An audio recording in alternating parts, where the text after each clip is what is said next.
재벌가 사모님들의 사교 브런치 모임. 너 같은 애들은 평생 밑바닥에서 살아야 해.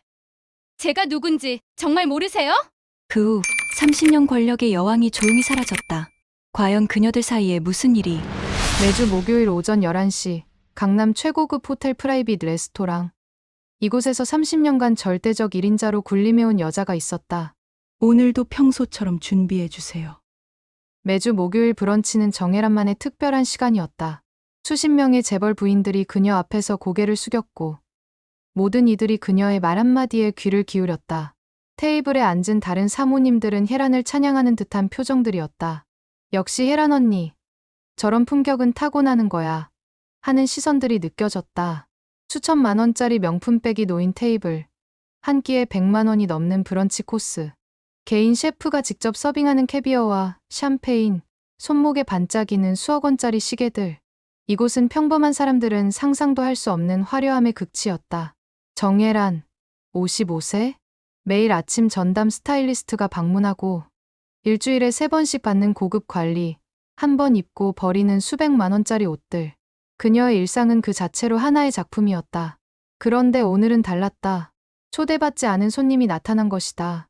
안녕하세요. 정혜란 사모님. 김아영입니다. 초대한 기억이 없는데요. 제 남편이 이 호텔 오너거든요. 굳이 허락을 받을 필요는 없을 것 같은데. 순간 30년간 이 모임의 주인이었던 혜란의 얼굴이 굳어졌다. 18살 어린 여자가 자신에게 도전장을 내민 것이다. 주변 사모님들의 얼굴에는 충격과 호기심이 뒤섞여 있었다.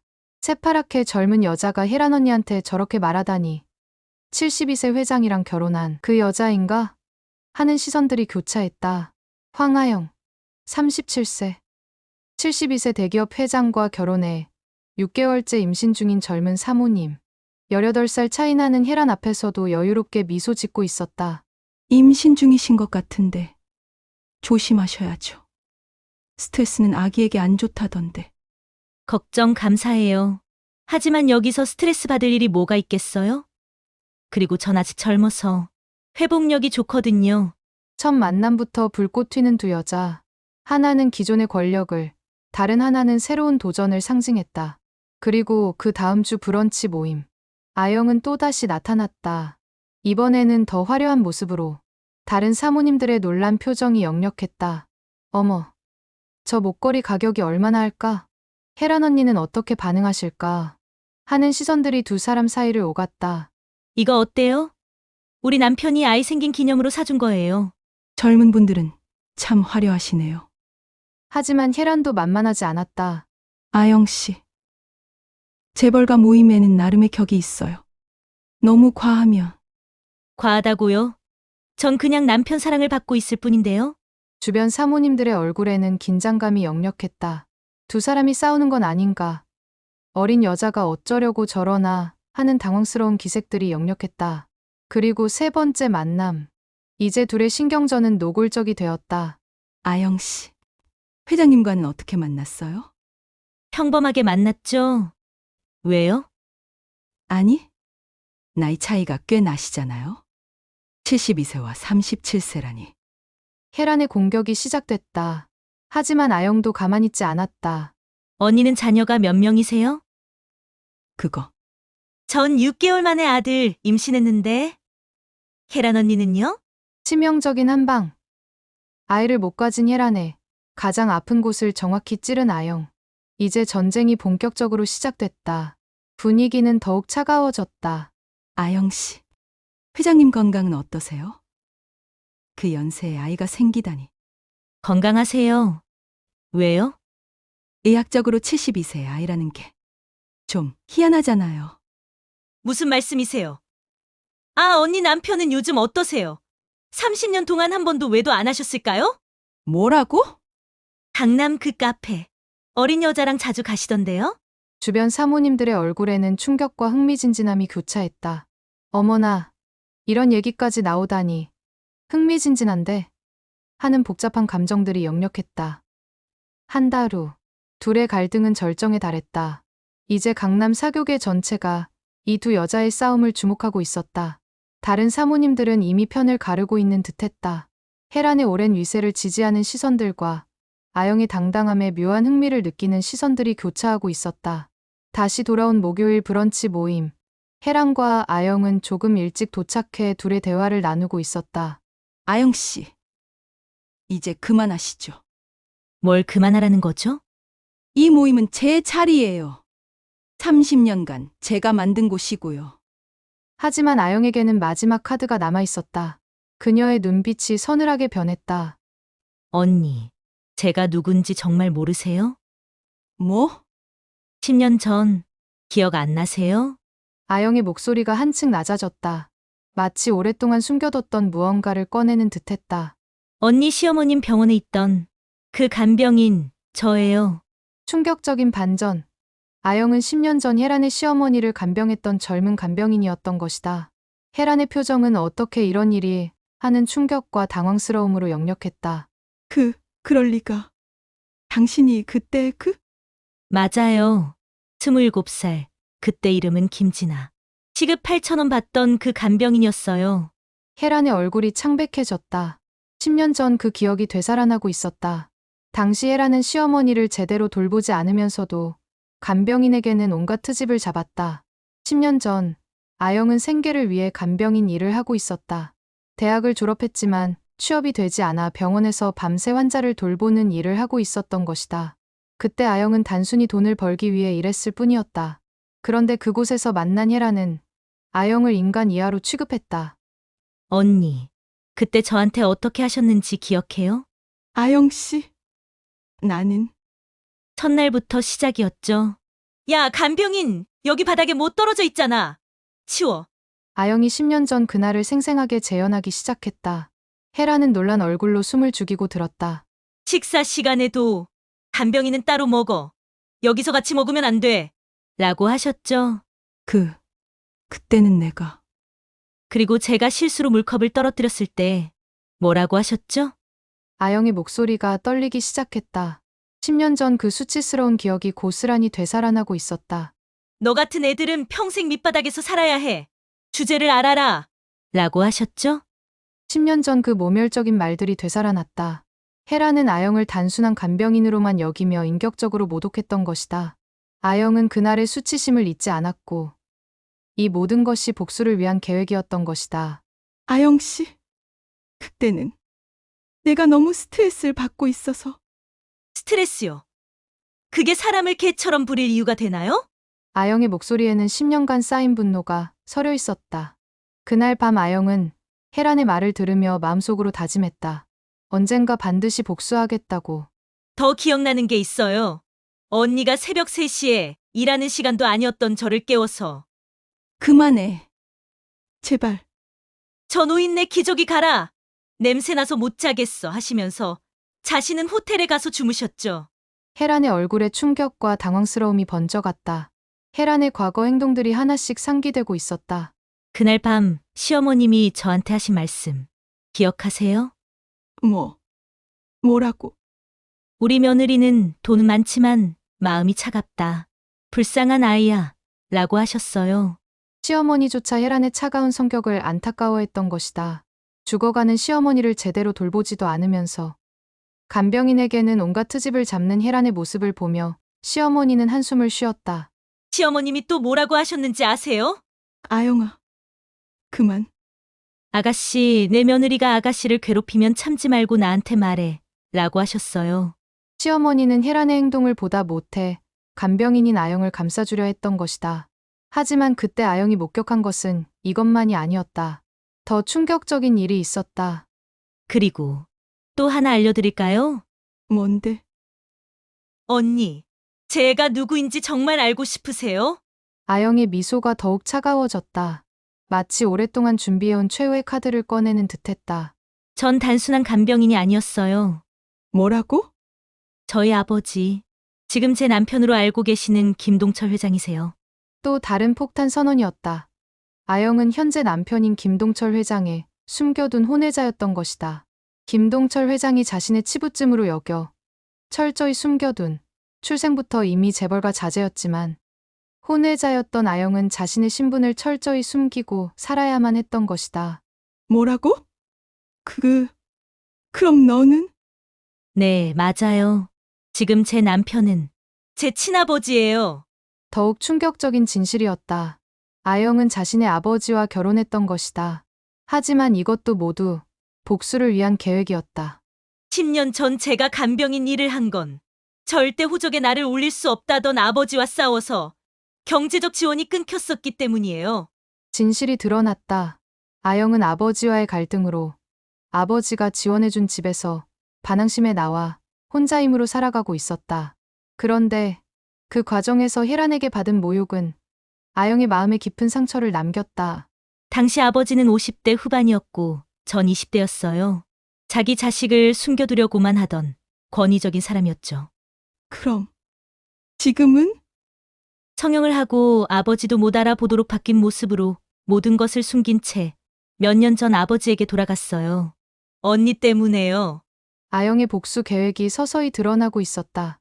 모든 것이 치밀하게 계획되어 있었다. 그때 언니가 저를 어떻게 대했는지 남편에게 말씀드렸어요. 뭐라고? 혜란이라는 여자가 나를 개처럼 부린다. 재벌가 며느리가 그럴 자격이 있느냐고요. 아영의 복수는 그때부터 시작되었다. 현재는 자신의 남편인 김 회장에게 혜란의 행동을 고발했고 전혀 다른 신분으로 몰래 아버지의 집으로 돌아가 아내라는 위치에서 상속자 자리를 되찾았다. 그리고 완벽한 복수를 계획했던 것이다. 남편이 그때 뭐라고 하셨는지 아세요? 뭐라고? 그런 인간은 반드시 대가를 치르게 해야 한다고 하셨어요. 김동철 회장은 자신의 삶의 기쁨인 젊은 아내를 모욕한 혜란을 용서하지 않았다. 그리고 아영과 함께 복수를 계획했던 것이다. 그래서 아버지 하는 사람과 결혼까지 한 거예요. 언니를 완전히 짓밟기 위해서요. 계획이라니. 그럼 임신도? 물론이죠. 아버지는 제가 딸인지 모르시지만 아이를 가져서 확실한 상속자가 되는 것까지 다 계획이었어요. 혜란의 얼굴에는 공포가 번져갔지만 애써 덤덤한 척했다. 그런데 너, 내가 이 사실을 폭로하면 어쩌려고? 일이 당당하니. 아직 어려서 그런지. 하나만 알고 둘은 모르는구나. 철없기. 뭐라고요? 내가 아무 생각 없이 내 치부를 드러낸 줄 아시나 봐요? 순진하시긴. 내가 얼마나 악에 받쳐 여기까지 온 건지 똑똑히 보고 하루하루 공포에 숨어 살라고 말하는 거예요. 10년 동안 매일 밤 그날을 생각했어요. 언니가 저를 밑바닥에서 살라고 했던 그 순간을요. 아영이 가진 또 다른 카드가 무엇인지 아직 모르는 혜란은 잠자코 듣고 있었다. 그래서 결심했죠. 언젠가 반드시 복수하겠다고. 언니와 똑같은 위치에 올라서서. 아니, 그보다 더 높은 곳에 올라서서요. 아영의 차가운 미소가 혜란을 향했다. 이 모든 것이 정교하게 계획된 복수였던 것이다. 언니네 회사, 내 남편이 최대 주주라는 거 알고는 계세요? 뭐라고? 언니 집안이 파산 위기에 있다는 것도 아시고요? 또 다른 폭탄이 터졌다. 혜란의 집안이 경제적 위기에 처해 있다는 것이었다. 그것도 다 아버지 계획이었어요. 서서히 투자를 회수하고 대출을 막고. 설마. 그것까지. 네, 맞아요. 언니를 경제적으로도 무너뜨리려고요. 아영의 복수는 단순히 개인적인 것이 아니었다. 아버지의 막강한 경제력까지 동원한 완벽한 계획이었던 것이다. 순간 브런치룸은 죽음 같은 정적에 휩싸였다. 혜란은 이 충격적인 진실 앞에서 말을 잃었다. 단순한 기싸움 정도로 생각했던 것이 사실은 10년간 준비된 치밀한 복수극이었다는 것을 깨달았다. 10년 전 언니는 저를 밑바닥에서 살라고 하셨죠? 하지만 이제 보세요. 아영 씨. 제발. 이제 밑바닥에 있는 건 언니가 될 거예요. 그리고 이건 시작일 뿐이에요. 혜란의 30년 권력이 한순간에 무너져 내리고 있었다. 그리고 아영의 10년 복수가 드디어 완성되어 가고 있었다. 하지만 아영에게는 아직 마지막 카드가 남아 있었다. 그날 오후 무거운 표정으로 브런치 모임을 겨우 끝낸 후 혜란은 집에서 생각에 잠겼다. 다음 날 혜란은 결심한 듯 아영에게 연락해 따로 만남을 제안했다. 30년간 사교계의 여왕이었던 혜란과 10년간 치밀한 복수를 준비해온 아영. 이제 진짜 승부가 시작될 때였다. 아영 씨. 이제 정말 그만하자. 아영 씨가 누군지도 알았고. 그만하자고요. 언니는 10년 전에 제가 그만해달라고 했을 때 그만뒀나요? 제발. 내가 원하는 게 뭐야? 돈이야? 돈이요? 돈이라면 이미 언니보다 훨씬 많이 가지고 있는데요? 남편이 전 재산을 나한테 물려줄 예정이거든요. 아, 제가 재밌는 걸 가져왔는데 이거 보실래요? 핸드폰 화면에는 10년 전 병원 CCTV 영상이 재생되고 있었다. 혜란이 시어머니의 약을 몰래 다른 것으로 바꿔치기 하는 장면이 선명하게 담겨 있었다. 어떻게? 그 영상을? 그건 이미 삭제됐을 텐데. 저도 나름대로 영리했거든요. 뭔가 이상하다고 생각해서 몰래 촬영했어요. 그때 제가 청소하는 척하면서 몰래 핸드폰으로 찍었거든요. 언니는 간병인을 투명인간 취급했으니까 가능한 일이었죠. 아영 씨. 그건 정말 오해야. 오해요? 그럼 이 대화 녹음도 오해인가요? 아영이 핸드폰을 조작하자 10년 전 선명한 혜란의 목소리가 들려왔다. 이 약으로 바꿔주세요. 빨리 돌아가셔야 해요. 더 이상 못 견디겠어요. 라는 음성이 선명하게 재생되었다. 아니. 어떻게? 그것까지. 간병인이 녹음기 하나 못 숨겼겠어요? 언니가 저를 무시했으니까 가능한 일이었죠. 시어머님 심장약을 혈압약으로 바꿔치기 하셨죠. 그래서 그 다음날 갑자기 위독해 드신 거고요. 아영 씨. 그건 시어머니가 너무 오래 고생하셔서. 고생이요? 언니 편의를 위해서였잖아요. 빨리 유산을 물려받고 싶으셨으니까. 아, 그리고 언니? 나 더 충격적인 것도 알고 있는데 뭔지 짐작이 가요? 뭐. 더. 순간 혜란의 머릿속에 한 장면이 스쳤지만 차마 입 밖으로 꺼낼 수 없었다. 제가 간병인으로 일할 때 언니가 시어머님 얼굴에 베개를 누르고 있는 것도 봤어요.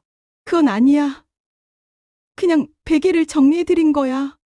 3분간이나요? 시어머님이 숨쉬기 힘들어 하시는데도? 살인죄는 공소시효가 없죠. 언니도 알고 계시죠? 아영 씨. 제발. 나한테는 정말 아무것도 없어. 자식도 없고. 자식이 없다고요? 그럼 더 좋네요. 아무도 언니를 기억하지 않을 테니까. 아영 씨. 제발. 내가 뭘 해줄까? 뭘 원하는지 말해봐. 원하는 거요? 아주 간단해요. 첫째, 이 브런치 모임에서 언니가 앉던 그 권력의 자리, 이제 제가 앉을 거예요. 그리고 언니는 제가 주최하는 모든 모임에 꼭 참석해서 제 아래의 위치에서 자리를 지키세요.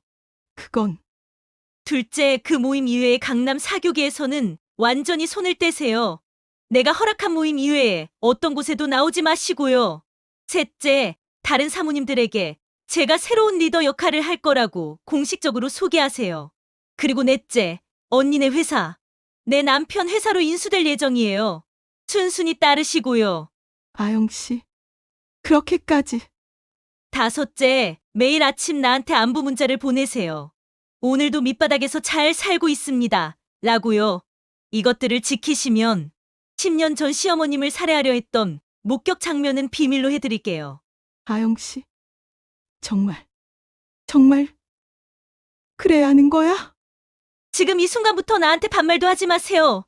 10년 전 언니가 저한테 그랬듯이 시간을 좀 줘. 말귀 못 알아들어? 반말하지 말라고. 며칠간의 절망과 고민 끝에 혜란은 결국 아영의 조건을 받아들이기로 했다. 회사는 아영이 예고했던 대로 파산의 절차를 밟고 있었고 그녀에게 다른 선택의 여지는 없었다. 한 주 뒤 목요일, 브런치 모임에 두 사람이 모두 나타났다. 하지만 이제는 완전히 다른 모습이었다. 혜란 씨, 제 가방 좀 들어요. 네. 그리고 의자도 좀 빼주시고요.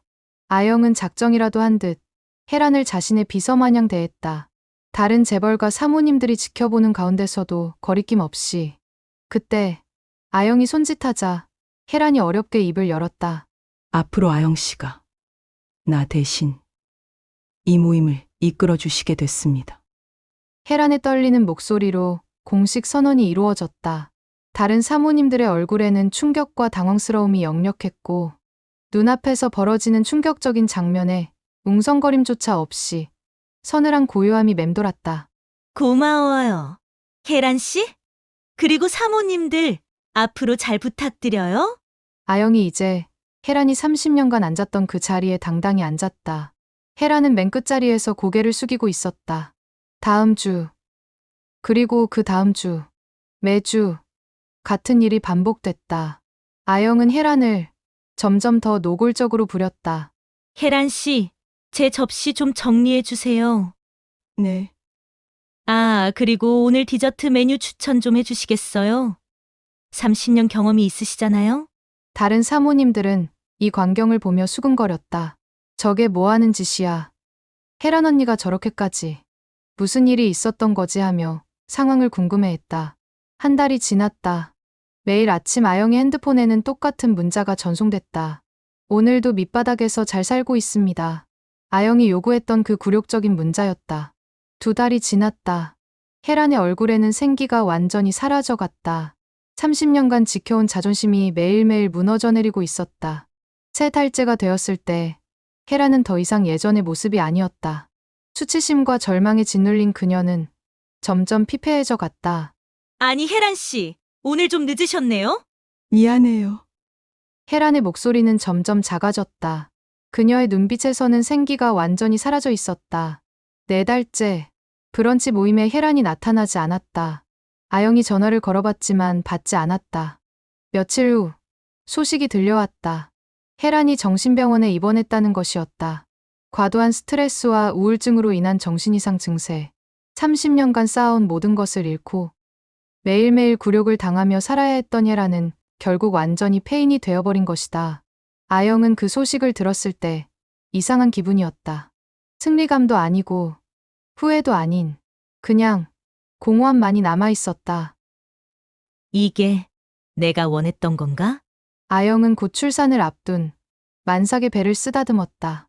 완벽한 복수를 완성했지만 마음속에는 무언가 채워지지 않는 공간이 있었다. 혜란이 없는 상황에서도 브런치 모임은 계속되어 갔고 활기를 되찾기까지 했다.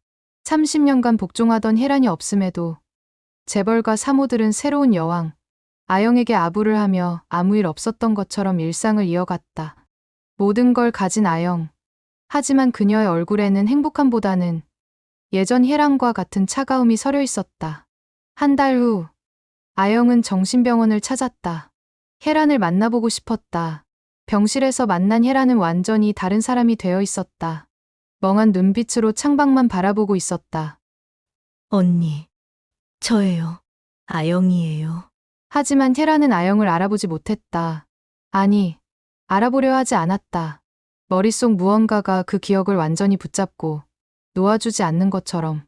아영은 그 모습을 보며 문득 깨달았다. 자신의 복수가 과연 옳은 것이었을까? 돌아오는 길, 아영의 마음은 복잡했다. 승리했지만 행복하지 않았다. 복수를 완성했지만 만족스럽지 않았다. 그날 밤, 아영은 혜란의 과거를 조사해보았다. 그리고 알게 되었다. 혜란도 어려운 환경에서 자라났다는 것을. 가난한 집안에서 태어나 재벌가로 시집와서 30년간 살아남기 위해 얼마나 노력했는지를. 혜란이 시어머니에게 그렇게 행동한 것도, 아영을 그렇게 대한 것도 어쩌면 그녀 나름의 생존 방식이었을지도 모른다. 인생을 건 처절한 복수극이 끝났다. 하지만 복수에 성공한 아영에게 진짜 행복이 찾아온 것은 아니었다. 혜란의 인생도 그렇게 될 수밖에 없었던 이유가 있었다. 모든 사람에게는 각자의 사정이 있고 각자의 아픔이 있다. 복수는 또 다른 복수를 낳고 그 상처는 또다시 나에게로 돌아오는 것일지도. 어쩌면 진짜 용기는 복수하는 것이 아니라 용서하는 것일지도 모른다.